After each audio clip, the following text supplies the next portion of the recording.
Депутат Акыл Кемелов министрлер кабинетинин төрагасы Акылбек Жапаровго олигарх боюнча суроо узатты.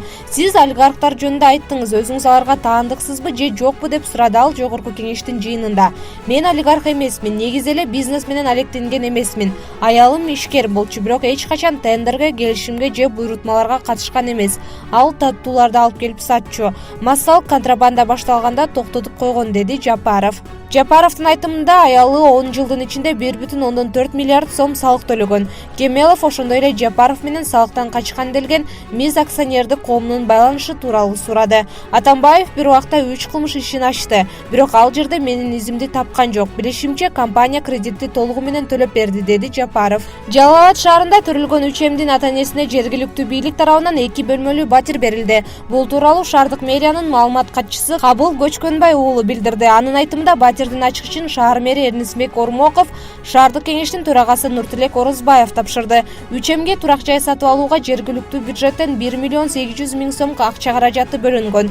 Бир уул 2 кыздан турган 3Мди жарыкка алып келген Гүлнара Бүркүтова буга чейин 5 баласы менен ижарада 1 бөлмөлүү батирде күн кечирип келген, деди Көчкөнбай уулу. Эске салсак, 2021 жылдын 31 мартында Жалал Абад шаарынын 38 жаштагы тургуну Гүлнара Бүркүтова 3Мди жарык дүйнөгө алып келген. Ош облусундагы Ноокат шаарынын мэри жана мурдагы спикери кызмат абалынан кыянаттык менен пайдаланууга шек саналып кармалды. УКМКнын тараткан маалыматына ылайык, кармалгандар 2017 жылдан 2021 жылга чейин казынага 15 миллион сом зыян келтирген. 2021 жылдын 13 октябрында жазык процесстик кодекстин 98 беренесине ылайык Ноокат шаарынын мэри жана мурдагы спикер азыркы учурда Ноокат шаардык кеңешинин депутаты кармалып, убактылуу кармоочу жайга киргизилди деп жазылат билдирүүдө. Учурда УКМК сотко чейинки өндүрүштүн күнөөлүүлөрдү жоопко тартуу, бюджетке келтирилген зыяндын ордун толтуруу боюнча тергөө иштерин жүргүзүүдө. Буга чейин УКМК Нарын шаарынын мэри Самарбек Болотбековду алдамчылыкка шек санап кармаган. Болотбеков жогорку кеңештин мурдагы депутаты Руслан Чойбеков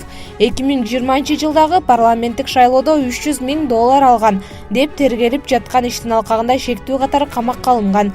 Кийин ал башкы прокуратуранын прокурорунун өтүнүчү менен тышка чыкпоо жөнүндөгү тилкаттын негизинде бошотулган. Кийин ал кызматтан кете турганын билдирген.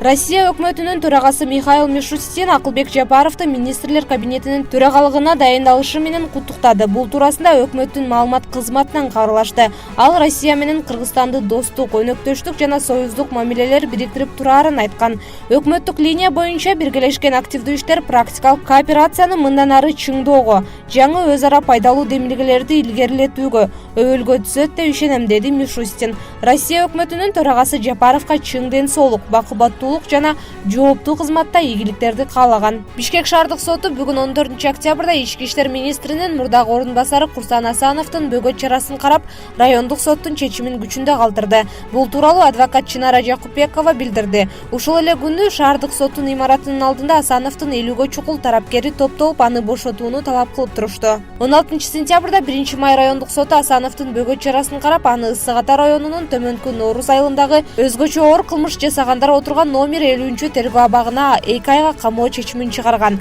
Адвокаттар соттун чечимине каршы шаардык сотко апелляциялык арыз берген. Алар Асановду үй камагына чыгаруу же улуттук коопсуздук боюнча мамлекеттик комитеттин тергөө абагына которуу өтүнүчүн келтиришкен болчу. Ички иштер министринин мурдагы орун басары Курсан Асанов октябрь окуялары боюнча 2020 жылы 10 октябрда кармалып, 4 ноябрда үй камагына бошотулган. 2021 жылдын 11 январында өткөн президенттик шайлоого талапкер болуп чыккан.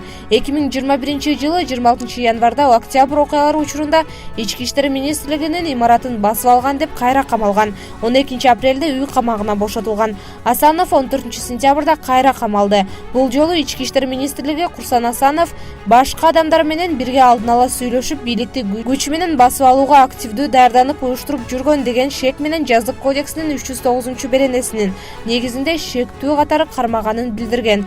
Номер 50 абакта өзгөчө оор кылмыш жасагандар, өмүр бою эркинен ажырагандар отурат. Жаза аткаруу кызматынын маалыматына караганда, бул Кыргызстандагы жалгыз гана түрмө макамына ээ мекеме. Күчөтүлгөн тартипте көзөмөлгө алынат, камера режиминде кармалат. Жогорку кеңештин депутаты Улукбек Садиков министрлер кабинетинин төрагасы менен мүчөлөрү аянтка чыгып, дарга байланган жиптин алдында ант берүүсүн сунуштады. Эл өкүлү министрлер анттын ыйыктыгынан коркпой калгандыктан ушундай кадамга баруу керек деп эсептейт. Буйруса бир аз убакыттан кийин ишиңиздерди ант берүү менен баштайсыздар. Ант берүү касам ичүү эр жигиттин башын сайганы деп деп түшүнөм.